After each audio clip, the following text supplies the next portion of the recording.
All right, so here could be an answer to all of our woes, but it does raise some questions, right? The comic book industry is it's actually full of a lot of seediness.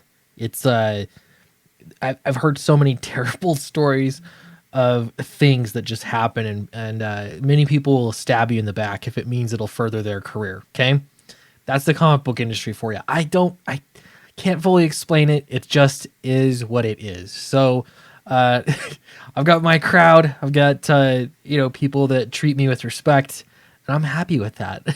And I'll work with people that do good work, and whatever. Your personal life's up to you, but it is about making comics. Having said that, in this case, there's some really interesting components here. This is coming from Alex DeCampi. Please don't contact Alex DeCampi. Please don't. It's not helpful at all. But I want to read this because it is public. And this essentially brings up the question is, first, are there inherent differences between men and women? I think so. And two, are men the problem? Is it a man problem? Or is it a general comic book industry problem? And we're specifically getting into some of the Warren Ellis stuff and connected issues. So I want to get into this. This could be really interesting. But before I do, check out Downcast 3 Submerges on Indiegogo right now. I'm going to refresh this because look at this. We've passed 30K. Thank you to everybody who supported the campaign. If you haven't backed it now, there's 5 days left. And it's a great time to get it. This will really help us get high above 30K. I think that's where we want to go. So check it out. Fantastic story. No political agenda. Just great comic book. And this is a creative team that you all have been developing, training us, teaching us, allowing us to get this experience. So thank you very much. I think it's really paid off too. This book is, I'm very proud of it. I think you're all going to like it. All right. So Alex DeCampi says, editors, if you're mad about the Warren Ellis stuff, here's the simple thing to do that helps in the long run. Publish more women. Really? I want to pause you there. Why? For what reason would publishing more women make any of the Warren Ellis stuff less of a pain or less of something to be angry about? Let's read on. Alex continues, I see some of you out there talking loud when you've only published the work of one woman. Attend to your own houses first, sirs. Okay, so what does publishing women have? What does that have to do with Warren Ellis being, kind of an idiot and having terrible choice in women, apparently, and there being this quid pro quo, stuff going on in the comic book industry, right? What does hiring women have to do with this? Because are you insinuating that women don't do this? Let's find out. All right, Alex continues. And hire more women, queer people, and people of color as senior decision makers, editors, and publishers. Really, would that solve all our problems? Continue. If your decision group is all cis white males, the cards are stacked for you to continue this crony system that lets established abusers continue and push marginalized creators out. I'm going to stop there for a moment. If you believe that men and women are exactly the same, if you believe that there are no differences between races, it's all a construct.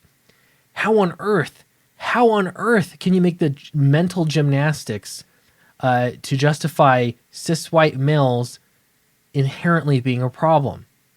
Those two things can't be true at the same time. I'm so sick of this. This is called prejudice. This prejudice can be loud and in the open. You have no fear about this prejudice because there won't be any consequences to saying such ridiculous things. Cis white males are not the problem. It's a comic book industry that will put stars on top. That if you want to get a foot up, a leg up in the comic book industry, all you have to do is find somebody that is higher up, do them some favor, scratch their back, they'll scratch your back, that kind of stuff. None of this has anything to do with white, straight men. None of that. If you don't think it happens in other industries, if you don't think that there's Like in teaching, for example, where women are the majority, if you don't think that there are some inherent problems there and that there is some cronyism that goes on, uh, you are mistaken. I know for a fact, I have seen it. It has nothing to do with men and women. You're looking at the worst aspects of society, and you're blaming it on men, that men did it. All right, continue on here. If you say, "Oh, but there's nobody qualified slash good enough," well, okay, maybe that is the case. Okay, Alex continues. You have just exposed how little you bothered to read marginalized creators and editors, who generally have to be twice as good in order to get half the work. I'm always surprised at these quantities. You'll always see like, white privilege is like you only have to work half as hard. Really? How did you just come up with that number? That 50%. It's 50% easier if you're a white straight male. Really? I don't believe that. Maybe it's the fact that there are so many white straight males. You're not considering the vast number of white straight males that don't get into comics because they're not good enough. You don't hear about them. We're all competing against the same people. Like to think that any white straight male that wants to get in is in, that is folly. That's false. All right, continue here. And that work is often a token Pride / Black History Month short. Oh, we can agree here. Absolutely. There's too much of this tokenism, that like creating a special book for somebody that looks like the character. But isn't that the rules that you created? That, a white person cannot write anybody else but a white person. So if any characters look differently, they should be written by exactly people that look just like them. Those are your rules. Maybe that's a stupid rule. Maybe that's terrible. Maybe somebody can have a good idea and write a character and look nothing like them and not share any history with that, the character at all. Maybe that's not important. That's the least important thing. We could agree on that. Right. Alex continues. The major publishers do have female editors, but most of them are paid peanuts. I mean, male editors are paid peanuts too. Most male editors are paid peanuts. But I don't understand what the difference is here. Never promoted beyond junior level and have little actual power versus white male department heads who will cling onto their perches until they die. Well, that's the case with anybody. They're going to cling on. But if you think that they don't have power, clearly they have power. Clearly they have power. I mean, Heather Ontos is just one example of somebody that's able to steer an entire publishing company, at least for a little while, until everyone boots her out of the company because they realize how much power she has. This just isn't true.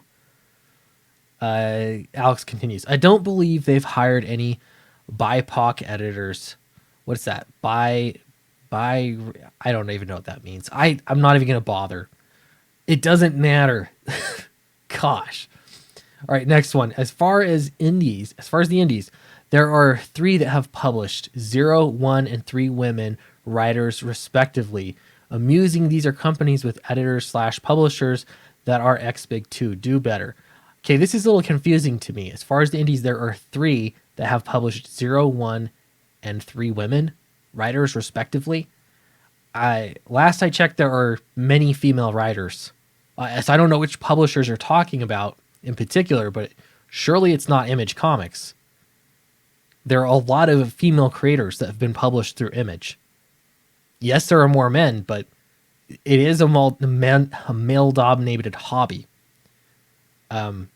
This is ridiculous. And again, if it's men meeting men, I don't know. These are just sort of the natural, organic growth of of any industry for that matter.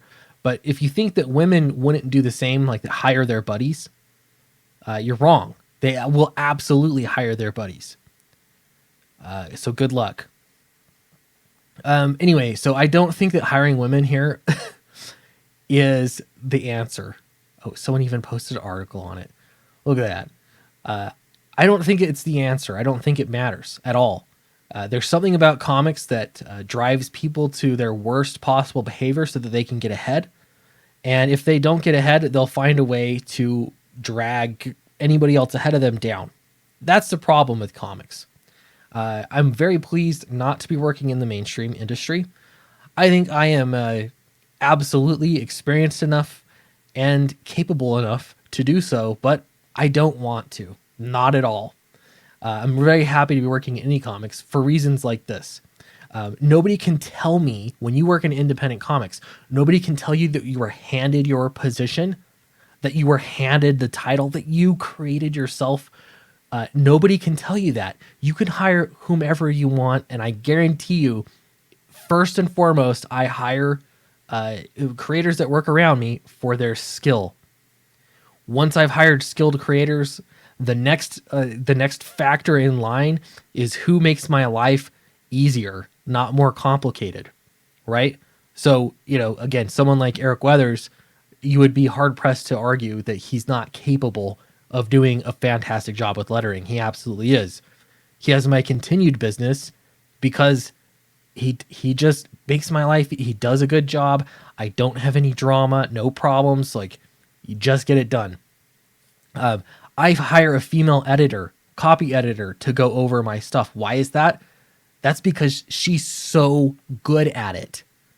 Not only that, she doesn't cause me any trouble at all. She gets the stuff done. She moves on. That's it. So does it have anything to do with gender? No, it doesn't. I don't have to explain that to anybody, though. But this is how the comic book industry works. You have so many more options that are male. Whose fault is that? It's just the market. That's the way that things are right now. I think it's a mistake to be seeking after and thinking that one gender is going to solve all of your problems. If there were only fewer men, there wouldn't be these problems. Again, look at female-dominated industries. Oh, heck, look at the YA novel business right now. There are so many female authors there. And it is a terrible industry to be in. They're so nasty to each other. It has nothing to do with gender. It has everything to do with power and corruption. People are willing to be corrupt and do terrible things. People that don't have power are willing to be corrupt in order to obtain it. That's the other half of the coin that nobody here is actually admitting, right? There was a transaction. Both parties did something stupid. Neither did something illegal. Very silly. Anyway, let me know what you think about all this. Will hiring people based off of their immutable characteristics solve all our problems? What should we do with all the white straight males that are left over that haven't been worked in comics? I'd love to know what to do with that lot. And if you haven't backed Downcast 3, check it out right now. Guarantee you, no politics, fun comic book, just an enjoyable story. That is it. So back it right now. It's in the description below. Bye.